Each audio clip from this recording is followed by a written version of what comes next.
तो देश के बैंकिंग सिस्टम को लेकर इस वक्त की बड़ी खबर सामने आ रही है। आरबीआई ने ऐतिहासिक फैसला लिया है। बैंकों के लिए 14 नए सख्त नियम जारी किए गए हैं। जाहिर सी बात है, इन नियमों का हम पर और आप पर दोनों पर असर होने जा रहा है। इस वीडियो में हम जानेंगे कि आखिर ऐसे कौन से वो 14 सख्त नियम है जिसका सीधे सीधे हम पर असर होने जा रहा है।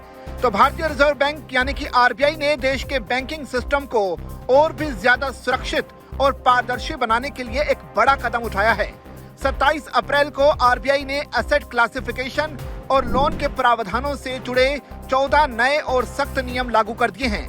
इन नियमों का सीधा असर इस बात पर पड़ेगा कि बैंक अपने खराब लोन की पहचान कैसे करते हैं और उनके लिए फंड का इंतजाम कैसे रखते हैं। अभी तक बैंक इनकर्ड लॉस मॉडल पर काम करते थे, यानी जब नुकसान हो जाता था तब उसके लिए पैसे अलग रखे जाते थे। लेकिन अब आरबीआई ने एक्सपेक्टेड क्रेडिट लॉस यानी कि ईसीएल मॉडल अपनाने को कहा है। आसान भाषा में कहें तो अब बैंकों को भविष्य का अंदाजा लगाना होगा। अगर किसी लोन में डूबने का थोड़ा भी जोखिम दिख रहा है तो बैंक को पहले से ही इसके लिए सुरक्षित फंड अलग से करना पड़ेगा। ये पूरी तरह से फॉरवर्ड लुकिंग अप्रोच की तरह दिखता है, यानी कि जब भी आप लोन लेंगे तो बैंक उस लोन को 3 स्टेजेस में बांटेगा। नए नियमों के मुताबिक क्रेडिट रिस्क या जोखिम के आधार पर लोन की 3 श्रेणियों में बांटा जाएगा।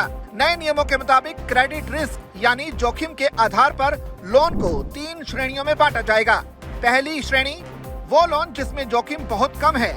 इनके लिए बैंक अगले 12 महीनों की डिफॉल्ट संभावना के आधार पर फंड अलग से रखेंगे।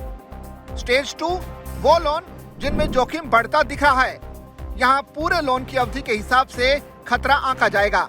और स्टेज 3 वो लोन जो पूरी तरह से खराब या फिर क्रेडिट इम्पेयर्ड हो चुके हैं। भले ही लोन आंकने का तरीका बदल गया हो, लेकिन आरबीआई ने स्पष्ट किया है कि एनपीए यानी कि नॉन परफॉर्मिंग एसेट की परिभाषा पहले जैसी ही रहेगी।